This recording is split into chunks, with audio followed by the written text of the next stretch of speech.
अस्सलामु अलैकुम वरहमतुल्लाहि वबरकातुह। अल्हम्दुलिल्लाहि रब्बिल आलमीन वस्सलातु वस्सलामु अला रसूलिहिल करीम व अला आलिहि व अस्हाबिहि अजमईन। अम्मा बाद फ़अऊज़ु बिल्लाहि मिनश शैतानिर रजीम। बिस्मिल्लाहिर रहमानिर रहीम। व क़ज़ा रब्बुका अल्ला तअबुदू इल्ला इय्याहु व बिल वालिदैनि इहसाना। रब्बि इश्रह ली सदरी व यस्सिर ली अम्री वह्लुल उक़्दतम मिन लिसानी यफ़क़हू क़ौली। అనంత కరుణామయుడు, అపార కృపాశీలుడు, సర్వలోకాల సృష్టికర్త, పాలకుడు, పోషకుడు అయిన అల్లాహ్కే సమస్త స్తోత్రములు. మరియు అంతిమ దైవ ప్రవక్త ముహమ్మద్ సల్లల్లాహు అలైహి వసల్లం పై అల్లాహ్ యొక్క అపారమైన శాంతి, కరుణ, కృప కురియుగాక. సోదరులారా, సోదరీమణులారా, ఈరోజు మనం ఇక్కడ సమావేశమైనాము ఒక అకీకా ప్రోగ్రాంలో. అల్లాహ్ యొక్క అన్నిటికంటే గొప్ప అనుగ్రహం ఏంటి? ఇస్లాం. కలిమా లా ఇలాహ ఇల్లల్లాహ్ ముహమ్మద్ రసూలుల్లా. ఇది ఏదైతే చదివామో మనము, ఇది అల్లాహ్ యొక్క అనుగ్రహాలలోకెల్లా గొప్ప అనుగ్రహం. ఆ తర్వాత అల్లాహ్ మన కొరకు ప్రవక్తలను పంపి, ఖురాన్ గ్రంథాన్ని పంపి, ముహమ్మద్ ప్రవక్త సల్లల్లాహు అలైహి వసల్లం వారిని మన కొరకు ఒక నమూనాగా చేసి పంపించారనమాట. లఖద్ కాన లకుం ఫీ రసూలిల్లాహి ఉస్వతున్ హసనా. నిశ్చయంగా ముహమ్మద్ ప్రవక్త సల్లల్లాహు అలైహి వసల్లం జీవితంలో మీ కొరకు ఒక గొప్ప నమూనా ఉంది, విశ్వాసుల కొరకు ఒక గొప్ప నమూనా ఉంది అని అల్లాహ్ సుబ్హానహు వ తఆలా తెలియజేస్తున్నాడు. అయితే అదే ఖురాన్ లో సూరే బనీ ఇస్రాయిల్ ఆయత్ నంబర్ 23లో అంటున్నాడు, వఖదా రబ్బుక అల్లా తఅబుదు ఇల్లా ఇయ్యాహు వ బిల్ వాలిదైని ఇహ్సానా. చూడండి సోదరులారా, సోదరీమణులారా, ఖురాన్ గ్రంథం సర్వ మానవుల కొరకు పంపబడింది. చాలా మంది ఇతర సోదరులు మరియు ముస్లిం సోదరులు కూడా ఏమనుకుంటారంటే ఖురాన్ కేవలం ముస్లింల గ్రంథం అని. పూర్తి ఖురాన్ లో ఎక్కడ కూడా అల్లాహ్ సుబ్హానహు వ తఆలా ఇలా తెలియచేయలేదు ఈ ఖురాన్ గ్రంథం ముస్లింల గ్రంథము అని. సరికదా? అల్లాహ్ సుబ్హానహు వ తఆలా ఏమంటున్నాడు? జాలికల్ కితాబు లా రైబ ఫీహ్ హుదల్ లిల్ ముత్తఖీన్. ఈ గ్రంథం అల్లాహ్ యొక్క గ్రంథం అని అనడంలో ఎలాంటి సందేహం లేదు. ఇది సర్వ మానవులకు మార్గదర్శకమని సూరే బకరాలో తెలియజేశాడు. సూరే బకరా మొదట్లో ఏమన్నాడు? హుదల్ లిల్ ముత్తఖీన్ అనంటే దైవానికి, అల్లాహకు భయపడే వారి కొరకు ఇది మార్గదర్శకం. మరియు ఆయత్ నంబర్ 185లో ఏం చెప్పాడంటే, షహరు రమదాన్ అల్లది ఉన్జిల ఫీహిల్ ఖురాన్ హుదల్ లిన్నాస్. ఈ గ్రంథం, ఖురాన్ గ్రంథము రమజాన్ నెలలో అవతరింపజేయబడింది మరియు ఇది సర్వ మానవుల కొరకు మార్గదర్శకం. అదే ఖురాన్ లో అల్లాహ్ తల్లిదండ్రుల గురించి చెప్తున్నాడు. తల్లిదండ్రుల గురించి చెప్పే ముందు మొట్టమొదట ఏమంటున్నాడంటే, వఖదా రబ్బుక అల్లా తఅబుదు ఇల్లా ఇయ్యాహ్. అల్లాహ్ సుబ్హానహు వ తఆలా మీ అందరి కొరకు ఒక ఆజ్ఞ ఇచ్చేశాడు, తీర్పు ఇచ్చేశాడు. ఏమని? అల్లా తఅబుదు ఇల్లా ఇయ్యాహ్. మీరు ఆయనను తప్ప మరెవ్వరిని కూడా ఆరాధించరాదు అనంటే, అల్లాహే మనల్ని సృష్టించాడు, ఆయనే మనకు ఉపాధినిస్తున్నాడు, ఆయనే మనల్ని పోషిస్తున్నాడు, మరియు మరణం ఇచ్చేది కూడా ఆయనే. మరణించిన తర్వాత తిరిగి వెళ్ళడం కూడా అల్లాహ్ వైపునకే. అందుకనే అంటున్నాడు ఏమని? ఆయనను తప్ప మీరు ఎవరిని కూడా ఆరాధించరాదు. ఆ తర్వాత ఏమంటున్నాడు? వబిల్ వాలిదైని ఇహ్సానా. మరియు మీ తల్లిదండ్రులతో అత్యుత్తమంగా మెదలండి. అల్లాహ్ సుబ్హానహు వ తఆలా భూమిలో ఉన్న ప్రతి ఒక్కరితో ఉత్తమంగా మెదలండి చెప్తున్నాడు, మంచిగా మెదలండి అని చెప్తున్నాడు. కానీ అందులో తల్లిదండ్రులతో అందరికన్నా ఎక్కువ ఉత్తమ రీతిలో మెదలండి. ఎందుకనంటే తల్లిదండ్రుల ప్రమేయంతోనే మనము ఈ భూమి మీదకి వచ్చాం. వాళ్ళు కానీ ఎక్కడో వదిలిపెడితే మనం ఈ రోజు ఎలాగైతే ఉన్నామో అలా ఉండేవాళ్ళం కాదు. తల్లిదండ్రులు ఎంతో కష్టపడి మనల్ని పెంచి పెద్ద చేసి పోషించారు మరియు మనల్ని ఒక పనిమంతులుగా చేశారు. అయితే అందుకనే అల్లాహ్ సుబ్హానహు వ తఆలా అంటున్నాడు, వబిల్ వాలిదైని ఇహ్సానా. మీరు మీ తల్లిదండ్రులతో ఉత్తమంగా, అత్యుత్తమంగా ప్రవర్తించండి. ఈ రోజు మన సమాజంలో ఏం చూస్తున్నామంటే తల్లిదండ్రులు అంటే చాలా చులకన అయిపోయారు. అది కూడా ఇప్పుడు వాళ్ళు సంపాదించే కాలంలో మనం పిల్లలుగా ఉన్నప్పుడు కూడా వారి మాటను ఎవరు కానడం లేదు. వీళ్ళు పిల్లలు పెద్దగైన తర్వాత, తల్లిదండ్రులు ముసలి వాళ్ళైన తర్వాత ఇంకా ఘోరమైన పరిస్థితి ఏర్పడింది సోదరులారా. వారికి సరిగ్గా తిండి పెట్టడం లేదు, వారి బాగోగులు చూసుకోవడం లేదు. వారికి ఏదైనా అవసరం ఉంటే వారిని కసురుకోవడం, వారిని తిట్టడం, కొట్టడం కూడా చేస్తున్నారు దౌర్భాగ్యులు. కానీ అల్లాహ్ సుబ్హానహు వ తఆలా ఏమంటున్నాడు? వారితో అత్యుత్తమంగా, అత్యుత్తమ రీతిలో ప్రవర్తించాలి, వారితో మంచిగా మెదలాలి, అత్యుత్తమంగా మసలుకోవాలి. ఎందుకు చెప్తున్నాడంటే సూరే లుక్మాన్లో ఏమంటున్నాడు అల్లాహ్ సుబ్హానహు వ తఆలా? మీ తల్లి మిమ్మల్ని ఎన్నో కష్టాలు ఓర్చుకొని, బాధల మీద బాధలు ఓర్చుకొని మిమ్మల్ని మోసింది, 9 నెలలు మోసింది అంటున్నాడు. చూడండి, మనం ఒక చిన్న బరువు మోసుకొని కొంచెం దూరం వెళ్ళాలంటేనే ఎంతో కష్టపడతాం, మనం ఎంతో బాధ కలుగుతుంది. అటువంటిది మనల్ని మోసుకొని 9 నెలలు తన గర్భంలో ఎంత కష్టపడింది, ఎంత బాధను అనుభవించిందో అర్థం చేసుకోండి, ఆలోచించండి కొంచెం.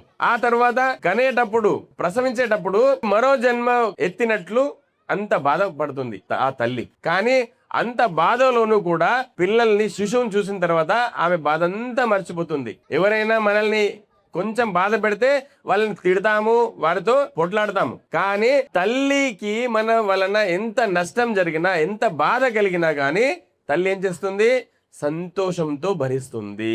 ఆ తర్వాత చిన్నప్పటి నుంచి, అంటే మొదటి రోజు నుంచి పెద్దగా అయ్యేదాకా పాలు పట్టడం, తెల్లార్లు బుద్ధస్తమానం మరియు రాత్రులు కూడా వాడు సరిగ్గా నిద్ర కూడా పోకుండా మనల్ని కంటికి రెప్పలా కాపాడుతారు. మనకు ఏది అవసరమో ప్రతి గంటకు ఒకసారి మనం చిన్నపిల్లలు ఏడుస్తారు పాల కోసము, లేక మూత్రం పోసి తడి బట్టలు చేంజ్ చేయడానికి. అయినా సరిగ్గా నిద్ర కూడా పోకుండా తెల్లార్లు కూడా ఏం చేస్తుంది? తల్లి పిల్లల్ని సాకుతుంది, వారిపై శ్రద్ధతో వారిని కాపాడుకుంటుంది. అవన్నీ చెప్పి అల్లాహ్ సుబ్హానహు వ తఆలా ఏమంటున్నాడంటే, అల్లా తఅబుదు ఇల్లా ఇయ్యాహు వబిల్ వాలిదైని ఇహ్సానా. ఆ తర్వాత ఏమంటున్నాడు అల్లాహ్ సుబ్హానహు వ తఆలా?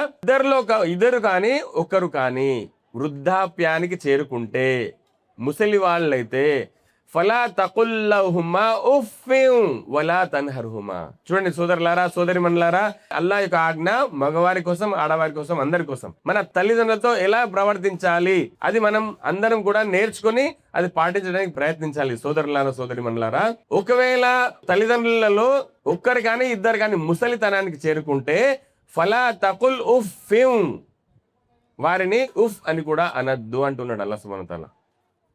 కసురుకోవద్దు, చీత్కరించుకోవద్దు, వారిని ఎలాంటి మాటలు కూడా అనద్దు అని అల్లాహ్ సుబ్హానహు వ తఆలా తెలుపుతున్నాడు. సోదరులారా, సోదరిమణులారా, మనం మరి ఈ రోజు చూస్తున్నాము, కొడుకులు కానీ బిడ్డలు కానీ ఏం చేస్తున్నారు? తల్లిదండ్రులను కసురుకుంటున్నారు, వాళ్ళని మాటలతో, నానా మాటలతో బాధ పెడుతున్నారు, చిత్రహింసలు పెడుతున్నారు. మరియు వారికి సహనం లేకపోతే వారిని చీత్కరించుకొని వారిని తిట్టుతున్నారు. సోదరులారా, ఇది ఎంత ఘోరమైన పాపం అనంటే, షిర్క్ తర్వాత అన్నిటికంటే ఘోరమైన పాపం తల్లిదండ్రులను బాధ పెట్టడం, తల్లిదండ్రులను కష్టపెట్టడం. సోదరులారా, అందుకని నబీ సల్లల్లాహు అలైహి వసల్లం హదీసులో కూడా చెప్పాడు, అల్ ఉఖూఖుల్ వాలిదైన్ అంటే తల్లిదండ్రులను బాధ పెట్టడం, తిట్టడం ఇది షిర్క్ తర్వాత అతి గొప్ప పాప కార్యము అని చెప్పాడు నబీ సల్లల్లాహు అలైహి వసల్లం. అందుకని తల్లిదండ్రులతో ఉత్తమంగా మెదలండి అనంటే వారికి ఎలాంటి కష్టం రాకుండా, మన చేతలతో, మన మాటలతో ఎలాంటి కష్టం రాకుండా చూసుకోవాలి. సోదరులారా, వారిని మనల్ని ఎలాగైతే కంటికి రెప్పలా కాపాడారో చిన్నప్పుడు, మనం కూడా వారిని కంటికి రెప్పలా కాపాడాలి. సోదరులారా, సోదరిమణులారా, అదే మన కర్తవ్యం. వారు మనల్ని ఎప్పుడు కూడా కసురుకోలేదు. చిన్నప్పుడు ఎంత బాధ పెట్టినా, ఎంత కష్టపెట్టినా ఎప్పుడు కూడా మనల్ని చూసి కసురుకోలేదు వాళ్ళు. కానీ ఈరోజు మనం ఏం చేస్తున్నాము? ఒక్క మాట 2-3 సార్లు అంటే రిపీట్ చేస్తే వారిని కసురుకుంటాము. ఎన్నిసార్లు చెప్తావు ముసల్దానా అని, ముసలోడా అని?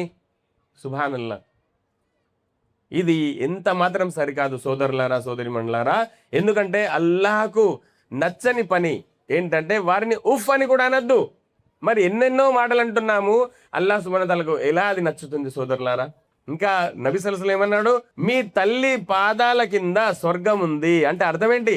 తల్లి పాదాల కింద కాదు, ఆమె సేవ చేస్తే మీకు స్వర్గం దొరుకుతుంది. తల్లి సేవ చేసినట్లయితే అల్లాహ్ సుబ్హానహు వ తఆలా సంతోషపడతాడు, మీకు స్వర్గాన్ని ప్రసాదిస్తాడు అని నబీ సల్లల్లాహు అలైహి వసల్లం చెప్పాడు. సేవ అంటే ఏంటి? అన్ని రకాల సేవ. ఆమెకు ఎలాంటి బాధ, ఎలాంటి కష్టం కలగకుండా చూసుకోవడం సేవలోని భాగమే సోదరులారా. అవన్నీ కూడా ఇప్పటి వరకు ఎవరైనా తల్లిని ఏ మాటలతోనైనా లేకపోతే చేతులతోనైనా కష్టపెట్టినట్లయితే వెంటనే అల్లాహ్తో తౌబా చేసుకోవాలి, మరియు తల్లిదండ్రులతో కూడా క్షమాపణ కోరుకోవాలి. ఎందుకనంటే ఎప్పటి వరకు అయితే తల్లిదండ్రులు క్షమించారో అల్లాహ్ సుబ్హానహు వ తఆలా కూడా క్షమించాడు. గుర్తుపెట్టుకోండి. ఇంకా నబీ సల్లల్లాహు అలైహి వసల్లం ఏమన్నాడు? తండ్రి స్వర్గపు ద్వారాలలో మధ్య ద్వారము అని చెప్పాడు అనమాట. అంటే 8 ద్వారాలు ఉన్నాయి, అందులో సెంటర్ లో ఏదైతే ద్వారం ఉందో అది తండ్రి అని చెప్పి నబీ సల్లల్లాహు అలైహి వసల్లం. ఎందుకు? తండ్రి యొక్క సేవ చేస్తే తండ్రిని సంతృప్తి పరిస్తే అల్లాహ్ సుబ్హానహు వ తఆలా మీకు మధ్య ద్వారం గుండా స్వర్గంలోకి ప్రవేశింపజేస్తాడు అని. తల్లిదండ్రులు ముసలివారైతే కొడుకులు ఏం చేస్తారు? ఖర్చుల కోసం 10 రూపాయలు 100 రూపాయలు ఇచ్చి ఊరుకుంటారు. కానీ ఒక చోట నబీ సల్లల్లాహు అలైహి వసల్లం ఏమన్నారంటే, సంతానం మరియు వారి సంపాదన కూడా వాటిపై కూడా హక్కు ఎవరిది? తండ్రులది. సుబ్హానల్లాహ్. అంటే కొడుకులు మరియు కొడుకులు సంపాదించినది మొత్తం కూడా ఎవరి సొత్తు? తండ్రుల సొత్తు. మనం 100-200 ఇవ్వడం కాదు, మొత్తం సంపాదన మొత్తం తీసుకొచ్చి వాళ్ళ చేతుల్లో పెట్టి మనకు కావాల్సింది వారిని అడగాలి. అది దాని భావం. అటువంటిది మనం మాటలతో చేతులతో లేక రిటైర్ అయిన తర్వాత కానీ ఆ తర్వాత ఏంటి పనులు చేయకుండా ఇంట్లో ఉంటే అతన్ని ఎన్ని రకాలుగా చిత్రహింసలు పెట్టాలో అన్ని రకాలుగా చిత్రహింసలు పెడతారు. రూపాయి 2 రూపాయలు 10 రూపాయలు అడుక్కుంటాడు బిచ్చవని లెక్క. ఎంత ఘోరం సోదరులారా, ఆలోచించండి. అయితే ఇంకొక చోట ఏముంది? తల్లిదండ్రులు ఒకవేళ సంతోషంతో లేకుంటే అల్లాహ్ సుబ్హానహు వ తఆలా కూడా సంతోషపడడు ఆ వ్యక్తితో. ఒకవేళ అల్లాహ్ సుబ్హానహు వ తఆలా సంతోషంతో లేకుంటే ఎక్కడికి వెళ్తాడు ఆ వ్యక్తి? నరకానికి వెళ్తాడు సోదరులారా. అందుకని మనం తల్లిదండ్రులను ఎలాంటి కష్టపెట్టకుండా చూసుకోవాలి. ఫలా తకుల్ ఉఫ్ఫిన్ వలా తన్హరుమా, వారిని ఇంటిలో నుంచి బయటకు వెళ్ళగొట్టకండి, దూరం తరమకండి. మీరు ఏం చేస్తున్నారు? అతను తన కోసం ఆర్సీసీ బంగ్లా కట్టుకొని తల్లిదండ్రుల కోసం రేకులేస్తున్నారు, షెడ్లేస్తున్నారు బయట, ఇంటి బయట. అదంతా ఆస్తి ఎవరిది? వారి సంపాదనే కదా. కానీ వీళ్ళు ఏం చేస్తున్నారు? ఇది నాది. తల్లిదండ్రులు ఏంటి? ఆ కొట్టం, జంతువులకు కోసం కట్టిన కొట్టం లాగా వీరికి ఒక షెడ్ వేసి ఇస్తున్నారు. ఆలోచించండి సోదరులారా. ఆ వ్యక్తి స్వర్గంలోకి ప్రవేశించాడు. ఇంకా ఏమన్నాడు నబీ సల్లల్లాహు అలైహి వసల్లం? ఎవరైనా ఏదైనా తప్పు చేస్తే, పాపం చేస్తే దాని శిక్ష ఇక్కడ దొరికితే దొరుకుతుంది, లేకపోతే పరలోకంలో తప్పకుండా ఇస్తాడు. కానీ తల్లిదండ్రులను బాధ పెట్టిన వాని గతి ఏంటంటే అతనికి తప్పకుండా ఈ లోకంలోనే శిక్ష పడుతుంది. అతనికి చనిపోక ముందు తప్పకుండా శిక్షిస్తాడు అల్లాహ్ సుబ్హానహు వ తఆలా అతన్ని. ప్రతి ఒక్కరిని చూడండి, ఎవరైతే తల్లిదండ్రుని కష్టపెట్టారో వారి అంతం ఎలా జరిగిందో ఏదో ఒక వారికి శిక్ష పడుతుంది ఇక్కడే, మరియు పరలోకంలో కూడా నరక శిక్ష అని చెప్పాడు అల్లాహ్ సుబ్హానహు వ తఆలా. అందుకని సోదరులారా, మనం వారిని ఇంటి నుంచి దూరం వెళ్ళగొట్టద్దు. ఇంకేమంటున్నాడు? వఖ్ఫిద్ లహుమా జనాహ దుల్లి మినర్ రహ్మ, మరియు వారి ముందు మీరు మీ భుజాలు వంచి నిలబడండి, మీ చేతులు మీ భుజాలు వంచి నిలబడండి. గర్వంతో విర్రవీగుతూ కాదు, బలవంతుడను నేనే, నాకే చాలా శక్తి ఉంది, వాళ్ళు ముసలి వాళ్ళు అయ్యారు, వాళ్ళ దగ్గర శక్తి లేదు అని విర్రవీగొద్దు అని చెప్తున్నాడు. చేతులు కట్టుకొని వాళ్ళ ముందు నిల్చోవాలి. వఖుర్ రబ్బిర్హమ్హుమా కమా రబ్బయాని సగీరా, రబ్బిర్హమ్హుమా కమా రబ్బయాని సగీరా. వారి తల్లిదండ్రులతో ప్రేమతో మాట్లాడాలి, కసురుకోవద్దు. ఆ తర్వాత ఏమంటున్నాడు? వారి గురించి దువా చేయాలి. ఏం దువా? రబ్బిర్హమ్హుమా కమా రబ్బయాని సగీరా, ఓ అల్లాహ్ వారిని నువ్వు కరుణించు, వారిపై రెహమత్ పంపించు. ఎలాగైతే వారు నన్ను చిన్నప్పుడు నాపై కరుణ చూపారు, నా బాగోగులు చూసుకున్నారు, వాళ్ళు ఎంత కరుణ చూపించారు నా మీద, అంతకన్నా ఎక్కువ కరుణ నీవు వారిపై చూపించు అని దువా చేయండి అని అల్లాహ్ సుబ్హానహు వ తఆలా మనకు నేర్పిస్తున్నాడు సోదరులారా.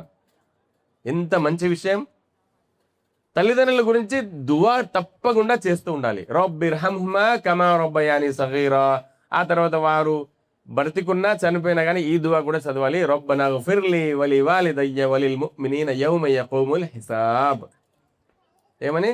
రబ్బనా గ్ఫిర్లీ, ఓ అల్లాహ్ నన్ను క్షమించు, వలి వాలిదయ్య నా తల్లిదండ్రులను కూడా క్షమించు, వలిల్ ముమినీన మరియు విశ్వాసులందరినీ క్షమించు, యౌమ యఖూముల్ హిసాబ్ ఎప్పుడైతే నువ్వు లెక్క తీసుకుంటావో ఆ రోజున మా అందరినీ క్షమించు అని దువా నేర్పిస్తున్నాడు అల్లాహ్ సుబ్హానహు వ తఆలా.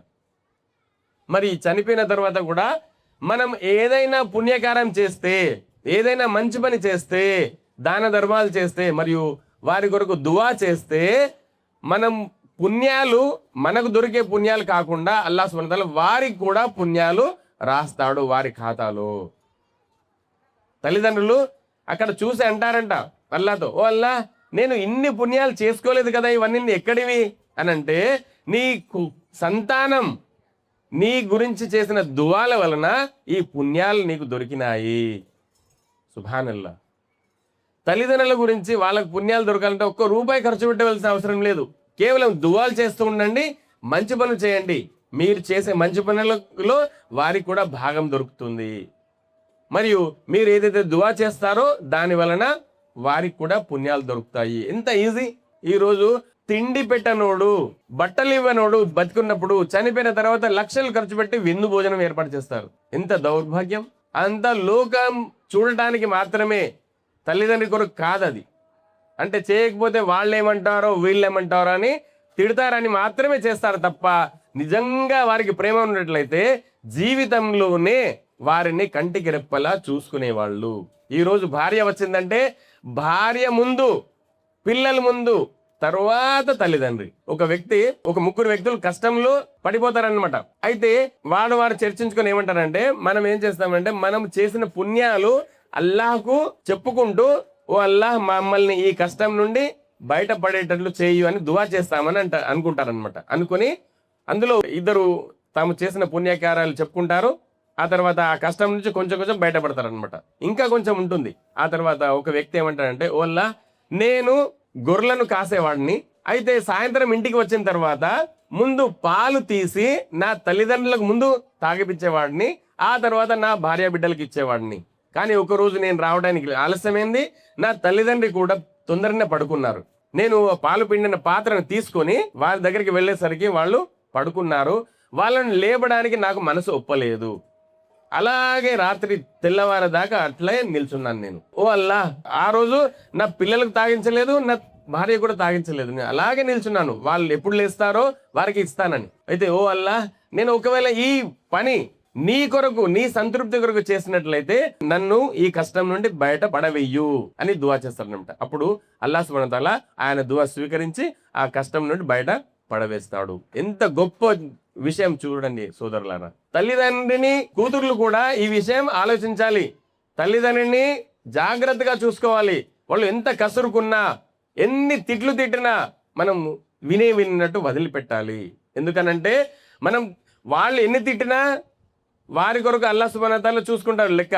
తిరిగి మనం ఒక్క మాట కూడా అనరాదు. మనకు ఆ హక్కు ఇవ్వలేదు అల్లాహ్ సుబ్హానహు వ తఆలా. ఒక్క మాట అన్నామా మన జీవితం వేస్ట్ మొత్తం. అందుకని ఈ ఏదైతే నేను కొన్ని విషయాలు చెప్పానో సోదరులారా, సోదరిమణులారా, ఇవి మనం పాటించినట్లయితే ఇన్షా అల్లాహ్ సుబ్హానహు వ తఆలా మనందరినీ కూడా స్వర్గంలో ప్రవేశపెడతాడు.